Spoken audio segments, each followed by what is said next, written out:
નમસ્કાર મિત્રો, ભૂપેશ સર ચેનલમાં આપનું હાર્દિક સ્વાગત છે।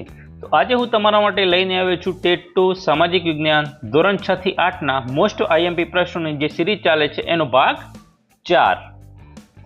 મિત્રો, આ પ્રશ્નો તમને ટેટ, ટાટ, બિન સચિવાલય ક્લાર્ક, તલાટી, પોલીસ તથા વર્ગ 3 ની તૈયારી કરતા મિત્રો માટે ખૂબ જ ઉપયોગી થશે। જો મિત્રો તમે પહેલીવાર અમારી ચેનલ પર આવ્યા હોય તો ચેનલને સબસ્ક્રાઇબ કરો, જેથી તમને આ સિરીઝના તમામ વિડીયોની માહિતી મળતી રહે। તો ચાલો હવે આપણે શરૂ કરીએ પ્રશ્નો। પ્રશ્ન 1, સરેરાશ સમુદ્ર સપાટીથી કેટલી ઊંચાઈ ધરાવતા ભૂમિભાગને પર્વત કહે છે? તો જવાબ આશરે 900 મીટરથી વધુ।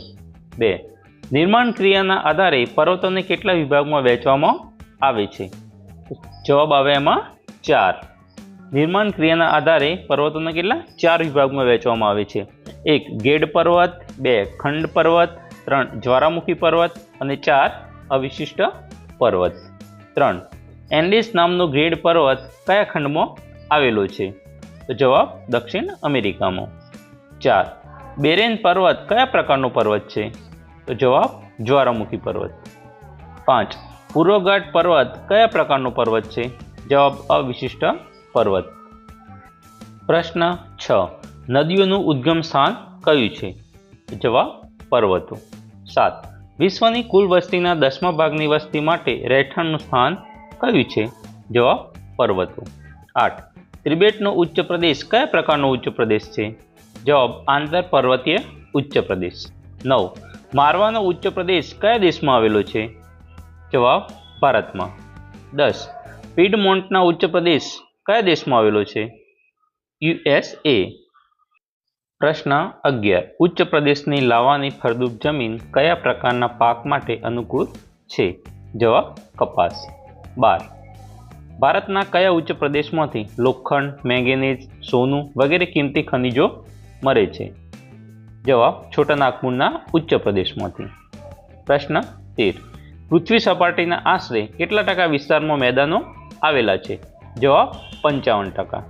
14, પૃથ્વીની ભૂગર્ભીય હિલચાલને કારણે સમુદ્ર કિનારા નજીકનો ખંડીય છાજલીનો ભૂમિભાગ ઉંચકાય ત્યારે કયા પ્રકારનું મેદાન બને છે?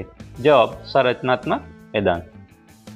પ્રશ્ન 15, ગંગા યમુનાનું મેદાન કયા પ્રકારનું છે? તો જવાબ નિક્ષેપણ। પ્રશ્ન 16, ભારતમાં કાશ્મીરનો ખીણ પ્રદેશ કયા પ્રકારનું મેદાનનું ઉદાહરણ છે? જવાબ સરોવરના મેદાન। પ્રશ્ન 17, પર્વતોની હારમાળા વચ્ચે આવેલો નીચાણવાળો ભાગ શું કહેવાય છે? જવાબ ખીણ। પ્રશ્ન 18, બે જળ વિસ્તારોને અલગ કરતી સોકડી ભૂમિ પટ્ટીને શું કહે છે? જવાબ સહયોગી ભૂમિ। પ્રશ્ન 19, બે જળ વિસ્તારોને જોડતી સોકડી જળપટ્ટીને શું કહે છે?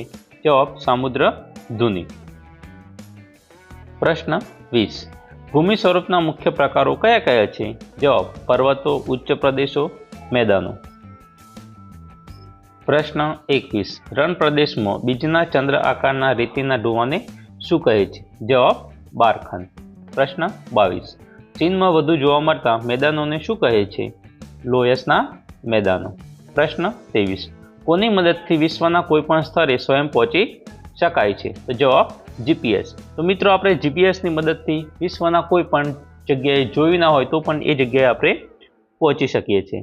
જીપીએસનું પૂરું નામ ગ્લોબલ પોઝિશનિંગ સિસ્ટમ છે। પ્રશ્ન 24, નકશા શબ્દનો અંગ્રેજી પર્યાય શું છે? તો જવાબ મેપ। આ મેપ શબ્દ છે એ મેપા મુંડી પરથી, જે લેટિન ભાષાનો શબ્દ છે એના પરથી અભ્યાસ થઈને મેપ બન્યો છે, અને મેપનો અર્થ થાય છે હાથમાં રાખી શકાય તેવો કાપડનો ટુકડો। પ્રશ્ન 25, પૃથ્વીના કોઈપણ ભાગના સપાટ કાગળ પરના આલેખનને શું કહે છે? તો જવાબ નકશો।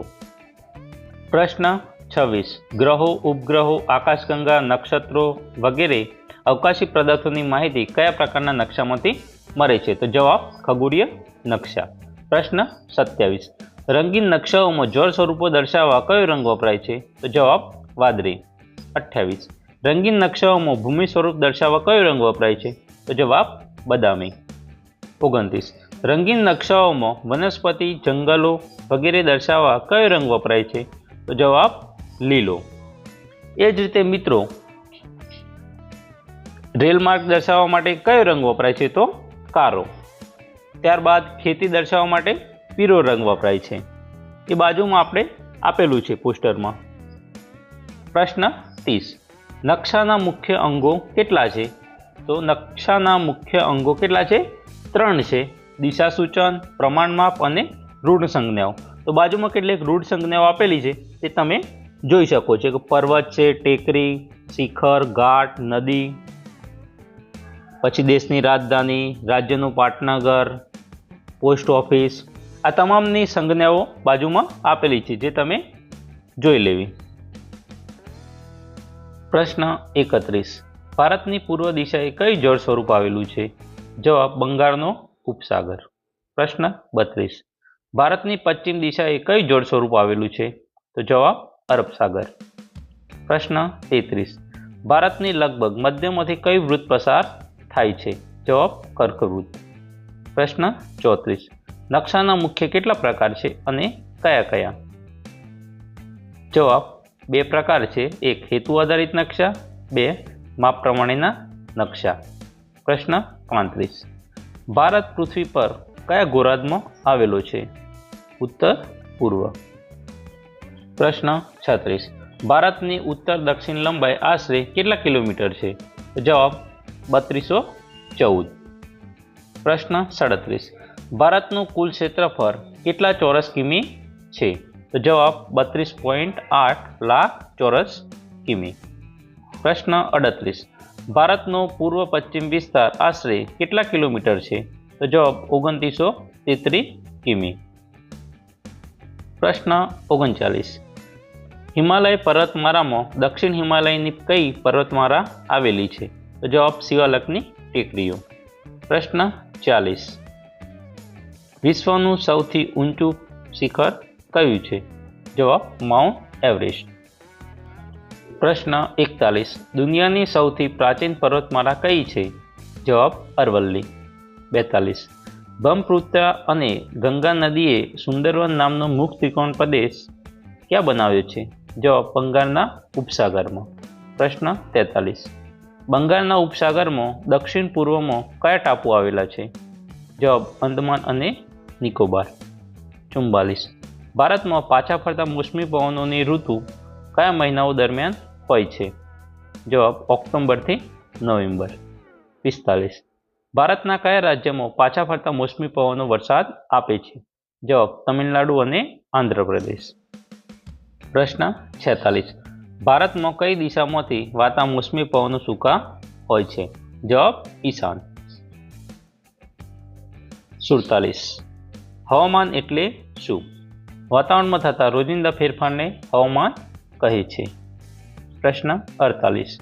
મેહગની અને રોઝવુડ કયા પ્રકારના જંગલોના વૃક્ષો છે? જવાબ વરસાદી. 49. ભારતમાં કયા પ્રકારના જંગલોના વૃક્ષો પાનખર ઋતુ દરમિયાન પોતાના પાંદડા ખેરવી નાખે છે? જવાબ મોસમી. પ્રશ્ન 50. સાગ અને સાલ કયા પ્રકારના જંગલોના વૃક્ષો છે? જવાબ પાનખર. પ્રશ્ન 51. ઓછા વરસાદવાળા વિસ્તારમાં કયા પ્રકારના જંગલો જોવા મળે છે? તો જવાબ સૂકા અને ઝાંખરાવાળા. 52. કયું વૃક્ષ ગુજરાતના સમુદ્ર કિનારાના દલદલીય વિસ્તારમાં થાય છે? તો જવાબ ચેર. 53. શંકુદ્રમ જંગલોમાં કયા કયા વૃક્ષો થાય છે? તો જવાબ દેવદાર, પાઇન અને ચીડ. 54. સુંદરી વૃક્ષનું લાકડું કઈ રીતે ઉપયોગી છે? તો જવાબ હોડી બનાવવા માટે. 55. ભારતની હવામાન ખાતેની કચેરી કયા શહેરમાં આવેલી છે? તો જવાબ દિલ્હી. તો મિત્રો હવે આપણે બીજા પ્રશ્નો નેક્સ્ટ વિડીયોમાં જોઈશું. જો મિત્રો વિડીયો ગમ્યો હોય તો વિડીયોને લાઈક કરો, કોમેન્ટ કરો અને તમારા અન્ય મિત્રો અને બીજા ગ્રુપમાં શેર કરો. અને જો ચેનલ સબસ્ક્રાઈબ કરવાની બાકી હોય તો ચેનલને અત્યારે સબસ્ક્રાઈબ કરો, જેથી તમને આ સિરીઝના તમામ વિડીયોની માહિતી તમારા સુધી પહોંચતી રહે. Thank you.